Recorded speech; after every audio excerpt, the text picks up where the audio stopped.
Alright, hello everyone and welcome to WWE Discussion. I am your host and WWE enthusiast Dougie Doug. In today's episode I'm going to be discussing NXT No Mercy 2023 edition. So, even though this was the first No Mercy under the NXT flag, I have a feeling that this is going to be a staple of NXT's premium live event lineup, given the fact that this one was a hit.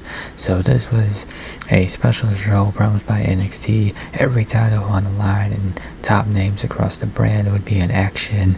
This show was stacked with memorable matches and it had a chance to be the biggest premium live event of the year for NXT. And with that, we're going to get right into the action. Picked up 4 matches from the card, so we'll start with the NXT Tag Title Match, The Family versus Creed Brothers versus Angel and Humberto versus OTM. And this was a fun match and a step up from the opening 2 matches in the main card. Everyone got in some solid spots throughout, though it was hard to truly spotlight just one person.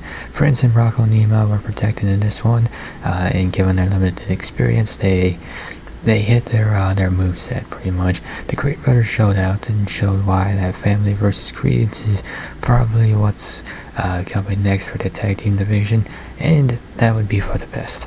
Garza and Carrillo received the least spotlight, but I think once those two get back to standard tag team action, they should be able to showcase more of what they're going to look like in NXT with their kind of rebranding, I guess.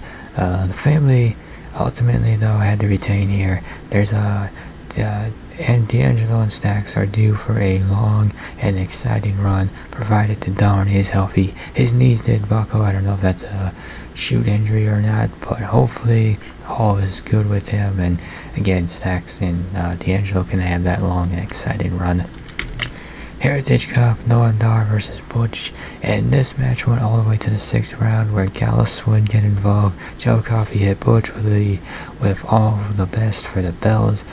Dar would then pin Butch to win, and granted, not an ideal ending for this match. In fact, it was quite overbooked, but the action to get to that point was great. This might be the best rounds match to date, as Dar and Butch fully leaned into the format to tell their story. It looks like the Bruiserweight might stick around in NXT for a little while longer, as his feud with Gallus will continue. Butch and Tyler Bate will team up to take on Gallus this next week's NXT. Dar will continue to define the rounds format in NXT as Heritage Cup champion, and that is for the best. I will admit, I didn't really watch NXT UK, so I didn't really know anything about the Heritage Cup until Noam Dar came around with it, and I am thoroughly enjoying it. I do enjoy the rounds matchups. I enjoy the Heritage Cup matchups. It's pretty good stuff. NXT Championship Match, Carmelo Hayes versus Ian Dragunov, and Melo versus Dragunov 2 was even better than the first, and this will probably be NXT's match of the year. Both guys brought everything and left everything. This was electric and physical, and you had a loud crowd that was completely bought into the action. And regardless of who would win the match, regardless of who won, both men looked like stars. Dragunov, though, needed this win more, as his direction, and as, let's just be honest, Dragunov, without a title in his hands, there's not really too much more he can do in NXT. If you're going to keep him there, he needs a title, and he pretty much had established winning the NXT title as his destiny, and that promise has now been fulfilled, and he is now the top man in NXT. What comes next for Carmelo Hayes? Who knows, but I mean, you can make the same argument for Hayes that you can make for Breaker, which is that those guys have done all that they need, all that they can in NXT, and it's time for them to move on. I mean, Hayes has been North American champion, I think, multiple times. He's been NXT champion, and he had a great run at that, so it wouldn't be surprising if Hayes is due NXT run is due to end shortly. But the same thing has been said about Breaker too, where it's thought to be his run was due to end shortly, but that doesn't look like to be the case either. So curious to see what's next for Hayes, and curious to see who steps up to Dragunov first. And then the show concludes with an Extreme Rules match for the NXT Women's Championship, Becky Lynch versus Tiffany Stratton. And while it's going to be difficult to follow what Hayes and Dragunov did before them, Lynch and Stratton still managed to deliver their own great performance. It was a pure pillage match where both kept the pace moving fast. Kept the pace moving fast.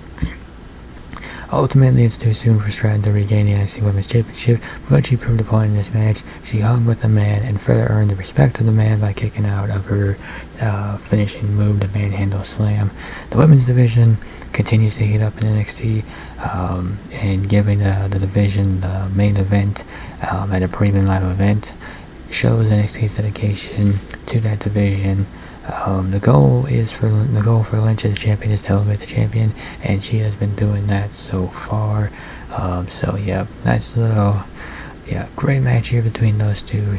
Curious to see what's next for Stratton, and curious to see who Lynch defends the title against next. And you talk about NXT committed to the women's division. That breakout tournament is coming. I'm thinking Lola Vice is an early favorite for that one, but I think that's just because out of all the names in there, I think she has more exposure than the rest. But I'm curious to see what the other ones can do. Well, I guess that's kind of up to booking.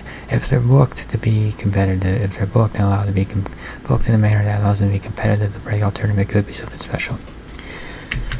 In conclusion, No Mercy started slow, but the hot crowd stayed committed through an early rough patch to get some great wrestling down the stretch.